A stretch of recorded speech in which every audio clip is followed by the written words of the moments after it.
Morning dear students. कल हम लोगों ने वंशागति के अंतर्गत मेंडल के नियम पढ़े थे, जिसमें हम लोगों ने जो है प्रभाविता का नियम पढ़ लिया था। और आज हमें दो नियम पढ़ने हैं, एक पृथक्करण का नियम और एक स्वतंत्र अवयवहन का नियम। तो स्टार्ट करते हैं पृथक्करण के नियम को।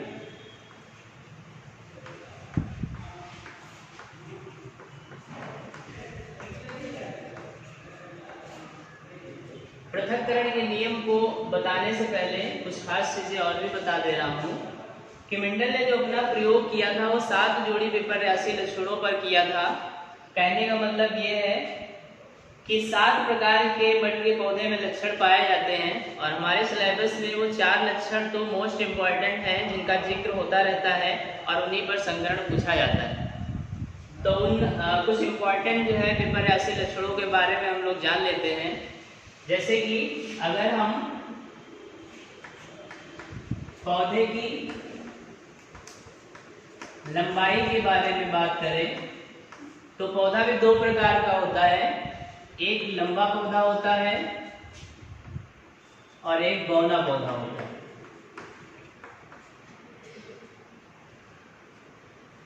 अगर हम बात करें पुष्प के रंग की तो मटर के पौधे का रंग जो है 2 प्रकार का होता है। मटर के पौधे के पुष्प का रंग जो है वो 2 प्रकार का होता है। एक होता है बैंगनी और एक होता है सफेद। अगर हम बात करें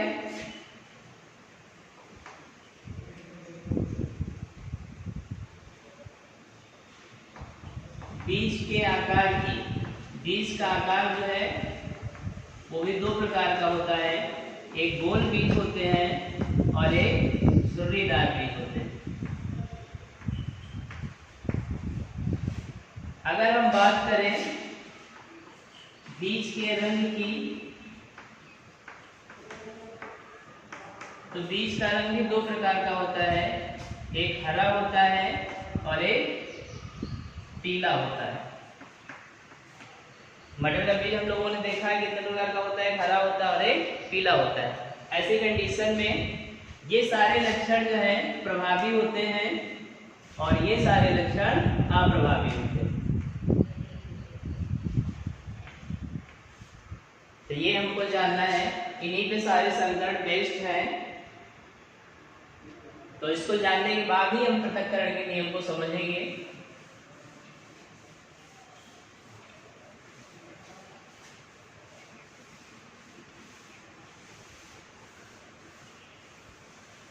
अब जानते हैं पृथक्करण के नियम के बारे में। पृथक्करण का नियम क्या कहता है? इस नियम के अनुसार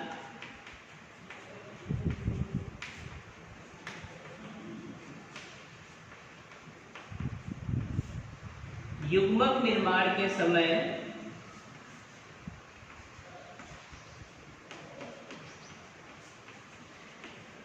इस नियम के अनुसार युग्मक निर्माण के समय जोड़े के जीन पृथक हो जाते हैं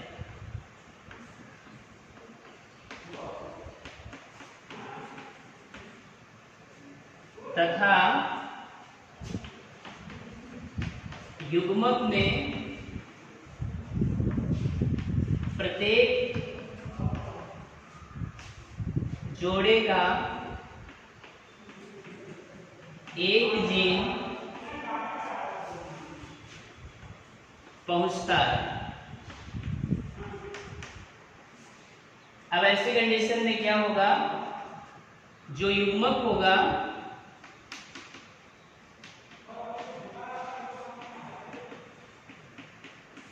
ऐसी कंडीशन में जो युग्मक बनता है वो प्रत्येक जोड़े के जीन के लिए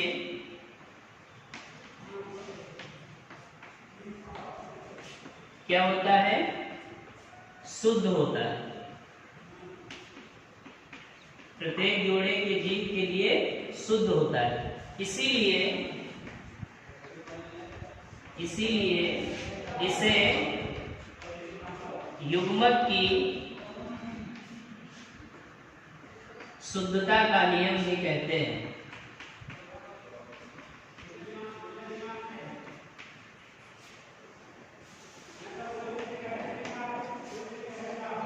आई होप इतनी थ्योरी समझ में आ गई होगी। अब इसका उदाहरण हम लोग समझने की कोशिश करेंगे।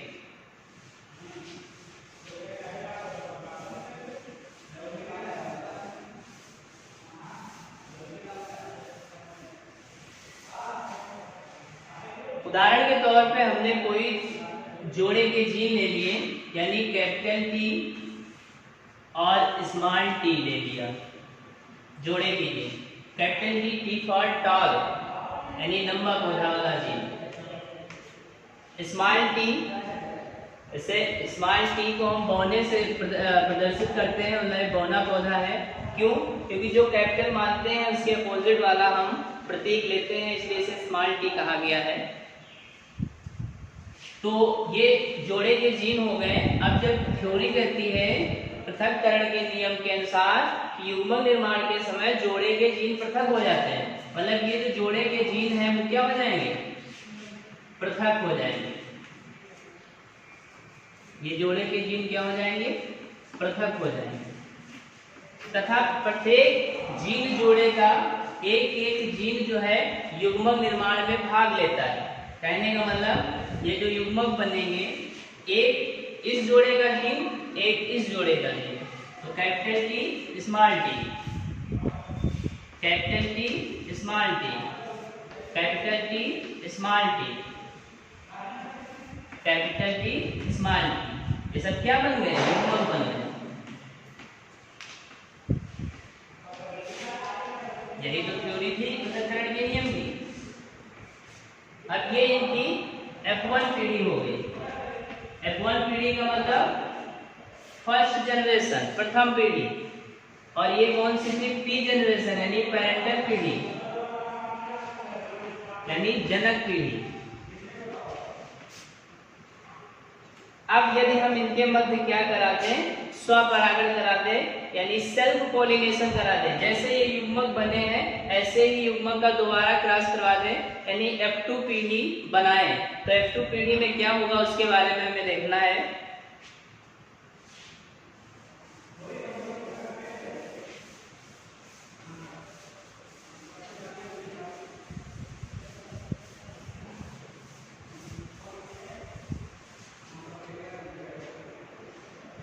ये युग्मक कौन सा बना था? कैपिटल टी और स्मॉल टी। सेल्फ पॉलिनेशन कराना है, स्वपरागण कराना है, तो युग्मक ऐसा ही होना चाहिए, यानी कैपिटल टी और small T.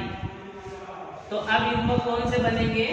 Capital T, capital T, capital T, small T, capital T, small T, small T और स्मॉल टी।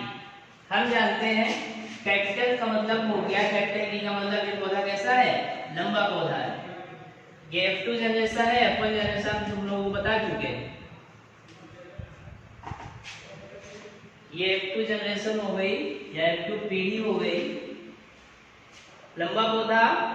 और यहाँ पे देखें कैपिटल हमेशा प्रभावी होता है, इसके संग स्मॉल टी है, लेकिन फिर भी ये भी कैसा होगा? लंबा पौधा ही होगा। ये भी कैसा होगा? लंबा पौधा ही होगा। और ये कैसा होगा? बौना होगा। शायद यहाँ पे समझ में आ गया होगा। अब हम देखें एक चीज खास बात कि इसका अगर हम रेशियो देखें तो प्योर लंबा पौधा है, यानी ये एक अलग है, ये दो अलग है और ये एक अलग है। तो इसका रेशियो आया 1:2:1। इसमें एक चीज पूछी जाती है, जीनोटाइप और फिनोटाइप। जीन प्रारूप और लक्षण प्रारूप क्या होते हैं, तो उसके बारे में भी जान लेते हैं।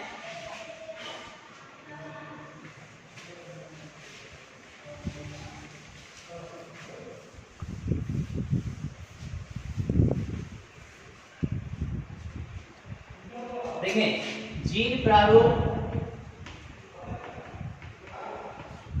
इंग्लिश में बोलते हैं जीनोटाइप, जीन प्रारूप क्या होते हैं? किसी पौधे या जीव के जीनी संगठन को व्यक्त करते हैं जिसके कारण की लंबाई या बौनापन जो हम लोगों को प्रत्यक्ष रूप से दिखाई देता है, उसे हम कहते हैं जीन प्रारूप यानी जीनोटाइप।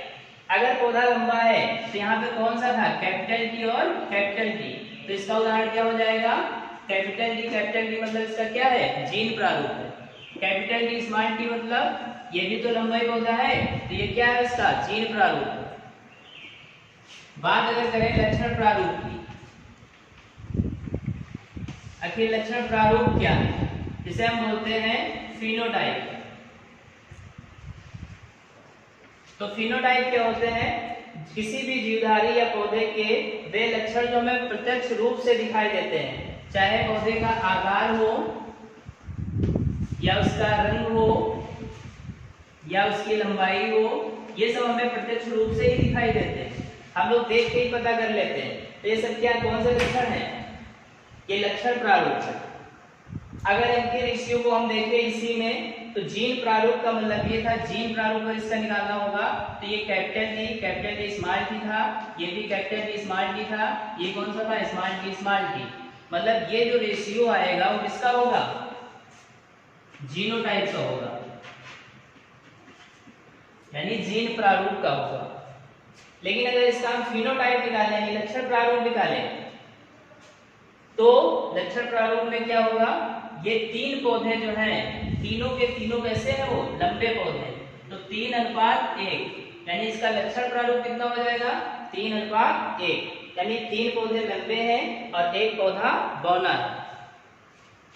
जीन प्रारूप इसका हो जाएगा 1:2:1, और लक्षण प्रारूप इसका क्या हो जाएगा?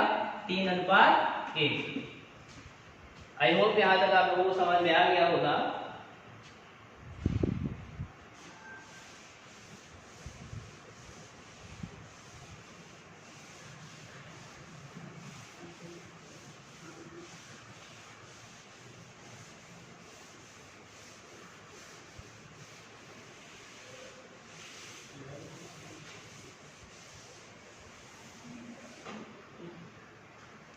नेक्स्ट जो है वो है स्वतंत्र अभिव्यूहन का नियम।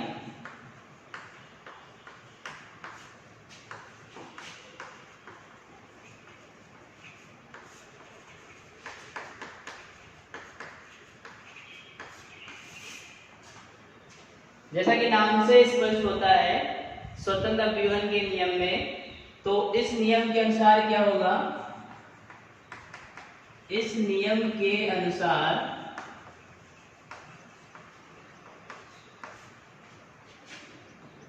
यदि 2 जोड़ी विपरीत लक्षणों के मध्य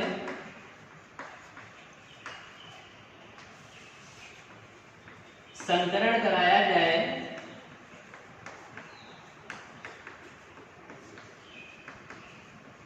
तो युग्मक स्वतंत्र रूप से बनते हैं।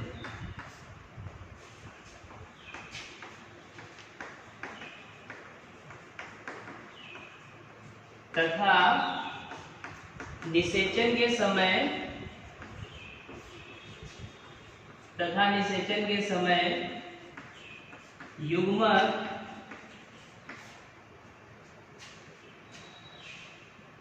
स्वतंत्र रूप से मिलकर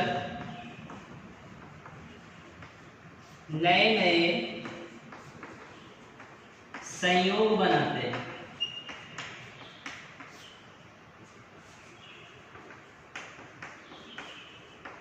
इसीलिए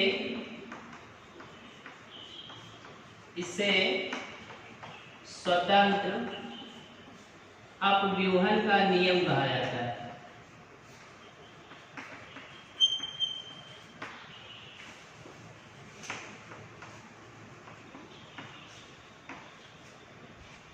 अब इसके उदाहरण को जरा आप लोग देखें।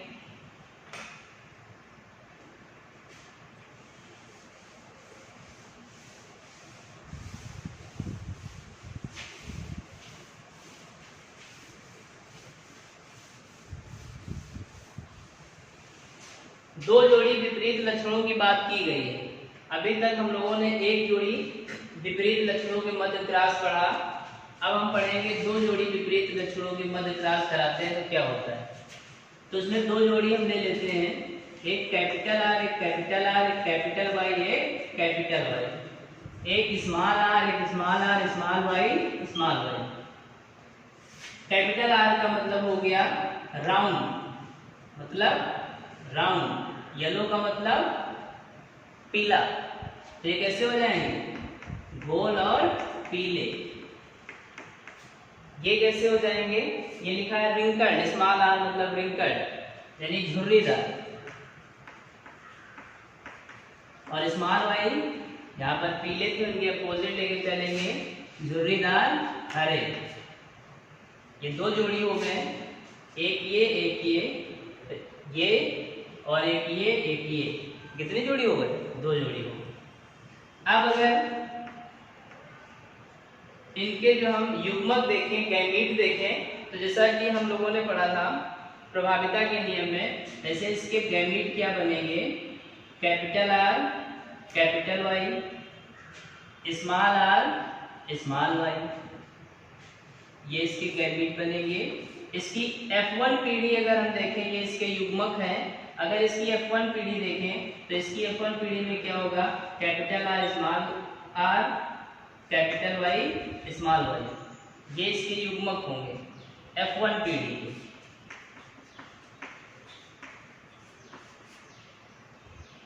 ये इसके युग्मक हो गए F1 पीढ़ी के। ठीक, अब ये युग्मक आधे मेल वाले होंगे, आधे फीमेल वाले होंगे। मतलब इनका भी अगर संचरण कराए तो कितने, चार बनने चाहिए, चार बनेंगे भी। Capital R, capital Y, capital R, small Y, small R, capital Y, small R, small Y. चार गैमीट बने। ठीक, ये चार अगर मेल गैमीट हैं तो ऐसे ही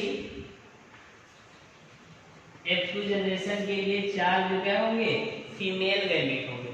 अभी तक तो हम लोगों ने F1 जनरेशन ही देखा। F2 जनरेशन में क्या करते हैं,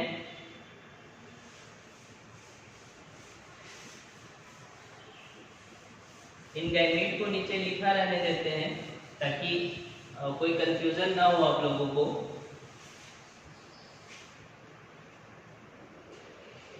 अगर इनकी F2 पीढ़ी देखें तो एक तो capital R, capital Y, capital R, small Y, small R, capital Y, small R, small Y. इन्हें हम मान लेते हैं ये मेल गैमीट है। तो ऐसे ही इनके अपोजिट होंगे, वो कौन से होंगे, फीमेल गैमीट। अब इसको मिटा देते हैं।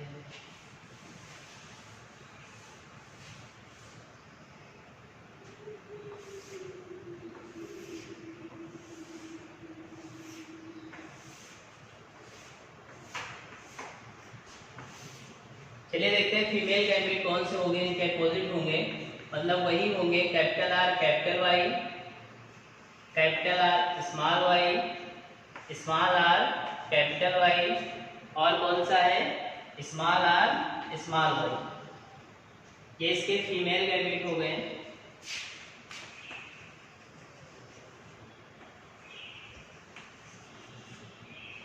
अब अगर इनका हम संकरण कराते हैं F2 पीढ़ी के लिए तो कौन सा होगा, capital R, capital R, capital Y, capital Y, capital R, capital R, capital Y, capital Y, फिर capital R, capital R, capital Y, small Y. उसके बाद आगे बढ़ेंगे उसी सीरीज में, capital R, small R, capital Y, capital Y.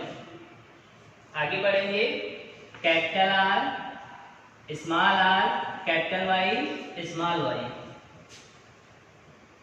अब फिर से इधर से संकलन कराएंगे, capital R, capital R, capital Y, small Y.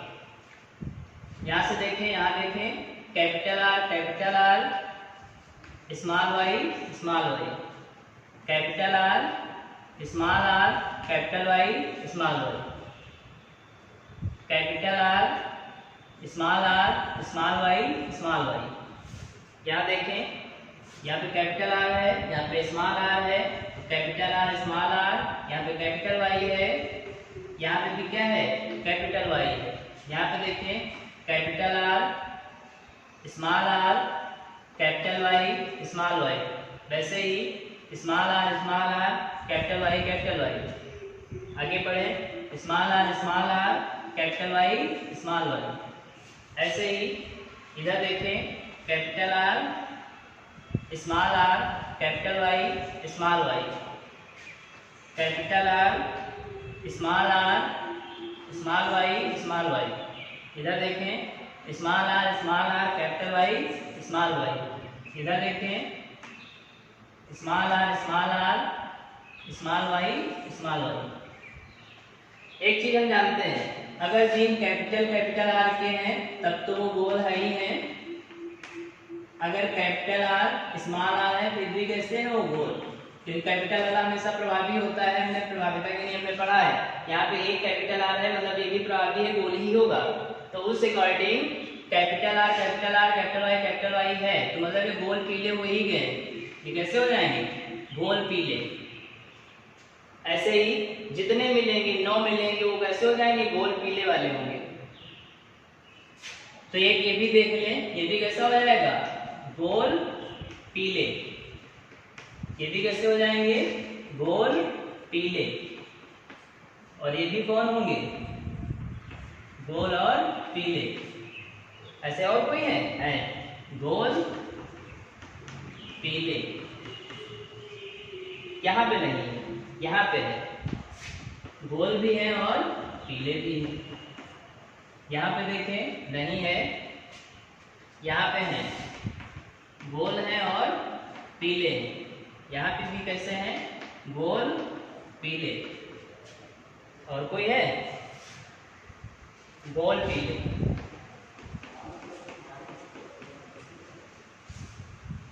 I think 9 हो गए।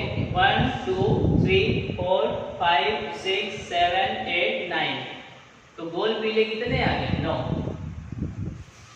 गोल पीले कितने आ गए 9। अब अगर हम देखें जो ये बचा है तो ये गोल है, कैपिटल आर मतलब ये गोल है, लेकिन है यहाँ पे स्मॉल वाई। तो स्मॉल वाई वाले कौन से थे, 2 कैरेक्टर हमने बताए हैं, capital R small Y sorry capital R capital Y small R small Y. यानी ये गोल पीले थे और ये कैसे है झुर्रीदार हरे, झुर्रीदार हरे। अब यहाँ पे समझने की कोशिश करें, ये गोल पीले हैं और ये अगर देखें यहाँ पे तो कैपिटल आर मतलब ये गोल तो है लेकिन स्मॉल वाई इसके साथ है मतलब ये कैसे हैं हरे हैं। तो ये गोल और हरे हो गए। इसको दूसरे तरीके से डिनोट कर दे रहे हैं। अब यहाँ पे देखें कैपिटल आर है मतलब ये गोल तो है लेकिन है कैसे हरे। तो ये गोल हरे हो गए। अब गोल हरे वाले ये भी मिल रहे हैं गोल हरे, तो 3 इसमें हो जाएंगे गोल और हरे वाले। गोल हरे कितने हो जाएंगे 3 हो जाएंगे। अब यहाँ पे देखें स्मॉल आर और कैपिटल वाई। स्मॉल आर का मतलब क्या है झुर्रीदार और कैपिटल मतलब पीले हैं। तो ये कौन से हो जाएंगे झुर्रीदार पीले। ऐसे ही यहाँ पे भी ये झुर्रीदार होंगे और कैपिटल वाई है मतलब पीले होंगे। ऐसे यहाँ पे भी ये भी कैसे होंगे झुर्रीदार होंगे और कैसे होंगे पीले होंगे। मतलब ये 3 हमको दिख रहे हैं वो अलग दिख रहा है। वो झुर्रीदार पीले हैं। कैसे हैं वो झुर्रीदार पीले।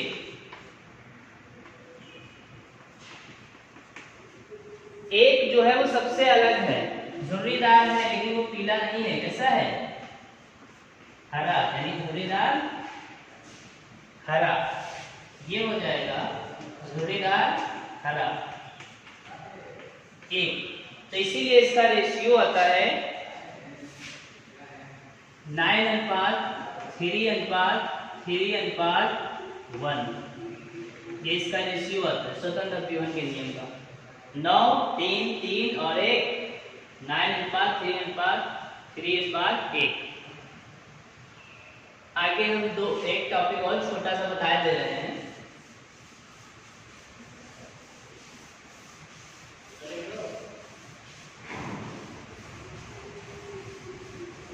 आई होप आप लोगों को समझ में आ रहा होगा।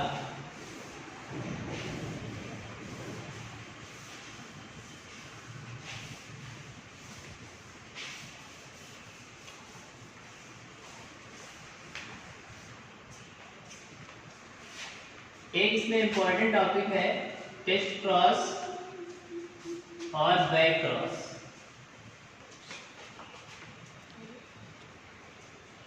चलिए पहले बैक क्रॉस को ही समझ लेते हैं।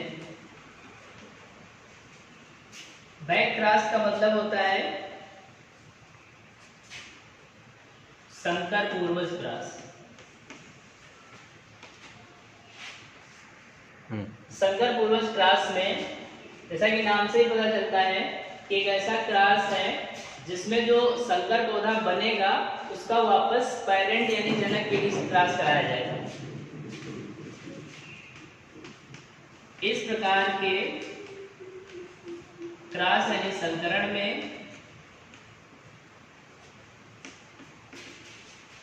संकर पौधे का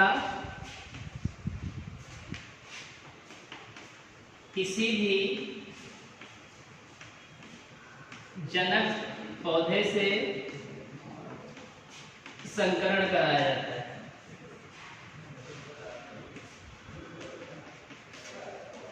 इसे हम क्या कहेंगे? संकर पूर्वज क्रॉस। मतलब अगर ये जनक हैं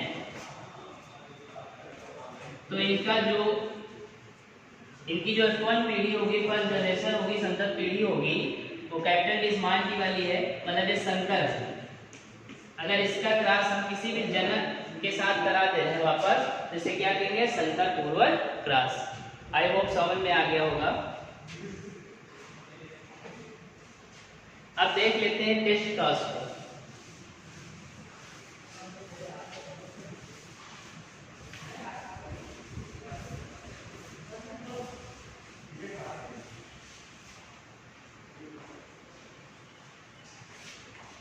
टेस्ट क्रॉस मतलब परीक्षण संकरण। क्या होता है परीक्षण संकरण? इस प्रकार के संकरण में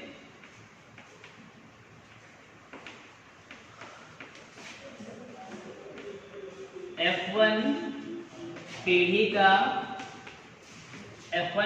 का संकरण समयुग्म की अप्रभावी जनक से कराया जाता है। इसीलिए इसको क्या कहते हैं? परीक्षा संकरण। उदाहरण से समझने की कोशिश करें एग्जांपल को। F1 पीढ़ी हमने बताया, जनक पीढ़ी के बाद जो भी संतत पीढ़ी सबसे पहली होती है उसे F1 पीढ़ी कहते हैं। यानी जो बनी थी F1 पीढ़ी वो कैपिटल टी स्मॉल टी वाली थी, और जनक पीढ़ी कैपिटल टी स्मॉल टी है। एक कंडीशन इसमें अप्लाई की गई है, और वो कंडीशन अप्लाई की गई है समयुग्म की अप्रभावी जनक के साथ। कहने का मतलब किसके साथ हम कराएंगे संकरण? इसके साथ। यानी अगर हम कैपिटल टी स्मॉल टी और स्मॉल टी का संकरण कराएं, ये देखिए समयुग्मकी है, ये गुण समान है, स्मॉल टी है, और है कैसे? अप्रभावी, यानी मतलब बौना बनाना है। तो क्या होगा? कैपिटल टी स्मॉल टी बनेगा, कैपिटल टी स्मॉल टी बनेगा, स्मॉल टी होगा, और फिर क्या होगा? स्मॉल टी और स्मॉल टी, यानी रेशियो कितने का आएगा? 50-50 का आएगा, 50-50 का रेशियो आएगा। यानी आधे पौधे लंबे होंगे और आधे पौधे बौने होंगे। आई थिंक यहाँ तक आप लोगों को विद्रोह समझ में आ गया होगा। Thank you class.